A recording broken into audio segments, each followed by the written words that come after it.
الرحمن الرحیم۔ صحیح بخاری حدیث نمبر 406۔ عبداللہ بن عمر رضی اللہ تعالیٰ عنہ سے روایت ہے کہ رسول اللہ صلی اللہ علیہ وسلم نے قبلے کی دیوار پر تھوک دیکھا۔ آپ صلی اللہ علیہ وسلم نے اسے کھرچ ڈالا۔ پھر آپ نے لوگوں سے خطاب کیا اور فرمایا کہ جب کوئی شخص نماز میں ہو تو اپنے منہ کے سامنے نہ تھوکے، کیونکہ نماز میں منہ کے سامنے اللہ عز و جل ہوتا ہے۔ صحیح بخاری حدیث نمبر 407۔ حضرت عائشہ ام المومنین رضی اللہ تعالی عنہا سے روایت ہے کہ رسول اللہ صلی اللہ علیہ وسلم نے قبلے کی دیوار پر رینٹ یا تھوک یا بلغم دیکھا تو اسے آپ نے کھرچ ڈالا۔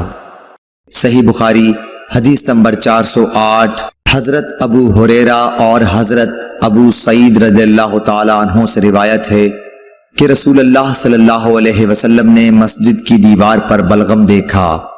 پھر رسول اللہ صلی اللہ علیہ وسلم نے ایک کنکری لی اور اسے صاف کر دیا۔ پھر فرمایا کہ جب تم میں سے کوئی شخص تھوکے تو اسے اپنے منہ کے سامنے یا دائیں طرف نہیں تھوکنا چاہیے، البتہ بائیں طرف یا اپنے بائیں پاؤں کے نیچے تھوک لے۔ صحیح بخاری حدیث نمبر 409۔ حضرت ابو ہریرہ اور حضرت ابو سعید رضی اللہ تعالی عنہ سے روایت ہے کہ رسول اللہ صلی اللہ علیہ وسلم نے مسجد کی دیوار پر بلغم دیکھا۔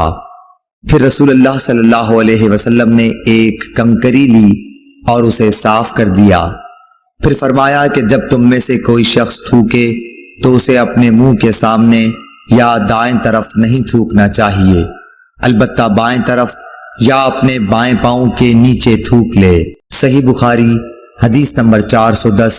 حضرت ابو ہریرہ رضی اللہ تعالی عنہ اور حضرت ابو سعید خدری رضی اللہ تعالی عنہ نے بیان کیا کہ رسول اللہ صلی اللہ علیہ وسلم نے مسجد کی دیوار پر بلغم دیکھا تو آپ صلی اللہ علیہ وسلم نے ایک کنکری سے اسے کھرچ ڈالا اور فرمایا اگر تم میں سے کسی کو تھوکنا ہو تو اپنے چہرے کے سامنے یا اپنے دائیں طرف نہ تھوکا کرو، البتہ اپنے بائیں طرف یا اپنے بائیں قدم کے نیچے تھوک سکتے ہو۔